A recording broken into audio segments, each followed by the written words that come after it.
बिस्मिल्लाहिर्रहमानिर्रहीम नहमदुहु व नुसल्ली व नुसल्लिमु अला रसूलिनल करीम अम्मा बाद फ़अऊज़ु बिल्लाहि मिनश शैतानिर रजीम बिस्मिल्लाहिर्रहमानिर्रहीम। आज जिस तरह गज़ा के अंदर बमबारी जारी है और इसराइल और उसके हिमैती पूरी उम्मत मुस्लिमा का जो मरकज़ है फ़लस्तीन, उसके ऊपर जो है ना वो अपने बम गिरा रहे हैं। तो कुरान इस बारे में क्या कहता है? तो अल्लाह तबारक व तआला कुरान मजीद के अंदर इरशाद फरमाता है, उज़िना लिल्लज़ीना युक़ातिलूना बिअन्नहुम ज़ुलिमू, कि अगर किसी गिरोह पर, किसी जमात पर या किसी इलाके पर जुल्म किया जाए, कोई बंदा आकर जुल्म करता है, कोई जमात आकर या कोई मुल्क आकर जुल्म करता है, तो अब रब का कुरान कहता है कि मैं तुम्हें इजाज़त देता हूँ कि तुम उनके साथ जिहाद करो। अब जिहाद तो करना है, ज़ाहिर है कि हम पाकिस्तान के अंदर मौजूद हैं और फ़लस्तीन जो है बहुत दूर इलाका है, तो किस तरह हम जिहाद करेंगे? क्या हम पर जिहाद फ़र्ज़ है या नहीं फ़र्ज़? तो इस हवाले से बार शरीयत के अंदर भी मौजूद है और भी बहुत सारी किताबों के अंदर ये मसला मौजूद है। उन्होंने उलमाए किराम ने कहा है कि जिस इलाके में जुल्म किया जा रहा है, यानी जिस इलाके के अंदर काफिर जुल्म कर रहे हैं, उस इलाके के करीब जितने भी मुस्लिम मुल्क हैं या जितनी भी मुस्लिम बस्तियां हैं, उन पर जिहाद करना फ़र्ज हो जाता है। अगर उस वक़्त जब वो काफिर जो है ना असले के एतबार से या तादाद के एतबार से बहुत ज़्यादा हों, तो तब जो है ना बाकी जितने भी करीब के मुसलमान होते हैं उनके ऊपर जिहाद फ़र्ज हो जाता है। तो अब जिहाद तो फ़र्ज हो चुका है।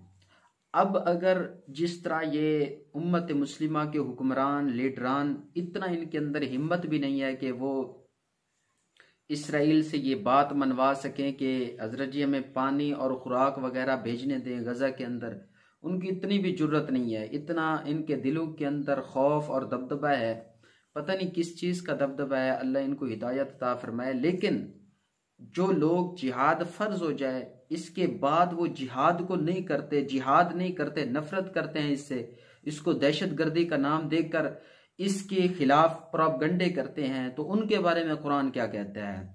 तो मैं आपको बताता हूँ। सूरह तौबा है, अल्लाह तबारक व तआला आयत नंबर 24 है। अल्लाह तबारक व तआला फरमाता है, कुल इन काना आबाउकुम, ए महबूब इन तमाम मुसलमानों को फरमा दो, इन काना आबाउकुम, अगर तुम्हारे आबा, व अबनाउकुम, और तुम्हारे बेटे, व इखवानुकुम, और तुम्हारे भाई, व अज़वाजुकुम, और तुम्हारी बीवियां, व अशीरतुकुम, और तुम्हारे बाकी जितने भी रिश्तेदार हैं, जितने भी ताल्लुक वाले हैं, दोस्त अहबाब हैं, व अमवालु निकतरफ्तुमूहा, और तुम्हारे वो माल जिनको तुम बड़ी मेहनत और मुशक्कत करके कमाते हो, दिन रात एक कर देते हो, वो माल। फरमाया व तिजारतुन तखशौना कसादहा, और तुम्हारी वो तिजारत जिसके कसाद का, जिसके नुकसान का, जिसके ख़त्म होने का तुम खौफ करते हो। फरमाया व मसाकिनु, और तुम्हारे वो आलिशान घर और महल्लात और बंगले जिसको तरदौनहा, पसंद करते हो। ये 8 चीज़ें, तुम्हारे आबा, तुम्हारे अबना, तुम्हारे भाई, तुम्हारी अजवाज, तुम्हारे रिश्तेदार, तुम्हारे माल और तुम्हारी तिजारत और तुम्हारे घर, अगर इन सारी चीज़ों को तुम ज़्यादा महबूब तर समझते हो, यानी तुम्हारे आगे किसी और चीज़ की वक़्त नहीं है, तुम जिहाद के लिए नहीं निकलते। क्यों नहीं निकलते? क्योंकि तुम इन 8 चीज़ों से मोहब्बत करते हो। और यकीनन कोई भी इंसान हो, उसके दिल के अंदर इन 8 चीज़ों में से किसी ना किसी एक चीज़ की मोहब्बत होती है। कोई कहता है मैं जिहाद पर जाऊंगा तो मेरे वालिदैन का क्या होगा? कोई कहता है मैं अगर जिहाद पर चला जाऊंगा, मैं अगर बिलफर शहीद हो जाऊं तो मेरे पीछे बच्चे हैं, उनका क्या बनेगा? और कोई कहता है कि मेरी बेटी बीवी है, उसका क्या बनेगा? कोई कहता है मेरे रिश्तेदार हैं जिनको पालने वाला कोई नहीं है, उनका क्या बनेगा? और कोई कहता है कि मेरा इतना बड़ा बिजनेस है, उसका क्या बनेगा? कोई कहता है कि मैंने इतना माल कमाया हुआ है, उस माल का क्या बनेगा, किधर जाएगा वो माल। तो ये सारे के सारे बहाने, ये सारी की सारी जो चीजें महबूब हैं इंसान को, उनको अल्लाह ताला ने जिक्र फरमाकर आगे वईद बयान किया है। तवज्जो करना कि अल्लाह तबारक व ताला ने अब आगे फरमाया कि अहब्बा इलैकुम, अगर ये 8 चीजें तुम्हें महबूब तर हैं, बहुत ज्यादा महबूब हैं, फरमाया किस चीज से, मिनल्लाह, अल्लाह से, व रसूल ही, और उसके रसूल से, व जिहादिन फी सबीलिही, और अल्लाह की राह में जिहाद करने से। ये अगर 3 चीजें, वो 8, उधर 8 चीजें हैं, इधर 3 चीजें हैं, वो 8 चीजें अगर तुम्हें बहुत ज्यादा महबूब तर हैं, किस चीज से, अल्लाह से और उसके रसूल से और जिहाद फी सबीलिल्लाह के लिए, अगर तुम उन 8 चीजों की वजह से इन चीजों से मोहब्बत कम कर रहे हो, जिहाद के लिए नहीं जाते, अल्लाह और उसके रसूल के जब अल्लाह और उसके रसूल का हुक्म आता है तो तुम घरों से नहीं निकलते, तो क्या करो, फतरब्बसू हत्ता याती अल्लाहु बि अमरी, तो दफा हो जाओ। कब तक दफा हो जाओ, दूर हो जाओ, दफा हो जाओ, इंतजार करो, हत्ता के अल्लाह ताला का अमर आ जाए, हत्ता के अल्लाह तबारक व ताला का हुक्म तुम्हारे बारे में आ जाए, उस वक्त तक दफा हो जाओ, तुम्हारी जरूरत ही नहीं है। फिर फरमाया वल्लाहु ला यहदिल कौमल फासिकीन, अल्लाह फासिक कौम को कभी हिदायत नहीं देता।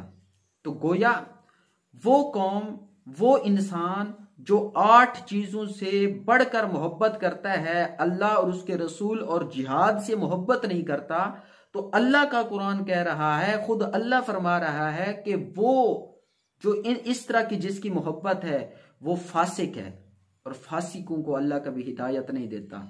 तो आज जितने भी मुसलमान मुल्क हैं, चाहे लीडरान हैं, चाहे जो कुछ भी हैं, ये सारी की सारी मोहब्बत, इनकी सारी की सारी मोहब्बत जो है ये इन्हीं चीज़ों की वजह से है। किसी को खौफ होता है कि मेरी जो है ना मईशत ख़त्म हो जाएगी, किसी को खौफ होता है कि मेरा कारोबार बंद हो जाएगा, किसी को अपने बीवी बच्चों का खौफ होता है, किसी को अपने आबा का खौफ होता है। अल्लाह और उसके रसूल और जिहाद फी सबीलिल्लाह के लिए ये जो है ना उससे इतनी मोहब्बत नहीं करते, इन 3 चीज़ों से मोहब्बत बढ़कर मोहब्बत करते हैं, तो वो उन 8 चीज़ों से मोहब्बत करते हैं। तो अल्लाह ने उनके बारे में वईद बयान कर दिया है कि दफ़ा हो जाओ, तुम्हारी ज़रूरत ही नहीं है मुझे, तुम अब जाकर इंतज़ार करो किस चीज़ का, हत्ता कि अल्लाह का अमर आ जाए। तो अल्लाह कभी फासिक कौम को हिदायत नहीं देता, तो ये कौम फासिक बन जाती है। तो इसीलिए हमें फासिक कौम से निकलना होगा। उसका आसान सा तरीका है, हुजूर सल्लल्लाहु अलैहि वसल्लम ने फरमाया जाहिदुल मुशरिकीना बि अमवालिहिम व अनफुसिहिम व अलसिनतिहिम, के जाहिदुल मुशरिकीना बि अमवालिकुम व अनफुसिकुम व अलसिनतिकुम, कि मुशरिकीन के साथ जिहाद करो। किस चीज़ के साथ, अगर कोई मालदार है तो माल देकर जिहाद करे, उनको माल दे जो मुजाहिदीन है। अगर कोई मालदार नहीं है तो फरमाया जान दे सकता है तो जाकर जान की बाजी लगा दे, जिहाद करे। अगर कोई जान भी नहीं दे सकता तो फिर क्या करे, फरमाया फिर जुबान के साथ जिहाद करे। जिस तरह आजकल उलमा अपनी जुबानों के साथ जिहाद कर रहे हैं, हुक्म दे रहे हैं, अल्लाह और उसके रसूल के फरामीन सुना रहे हैं कि जिहाद फ़र्ज हो चुका है, जिहाद करो। तो अल्लाह तबारक व ताला हम सब को अमल की तौफीक अता फरमाए, और सब जितने भी हुक्मरान हैं उनको गैरत और हमीयत अता फरमाए, ताकि वो आगे बढ़कर उन मुसलमान जो मजलूम हैं उनकी हिमायत और उनकी मदद के लिए सारे के सारे मुत्तहिद होकर कुफ्र का, यहूद व नसारा का मुकाबला करें। वमा अलैना इल्लल बलाग।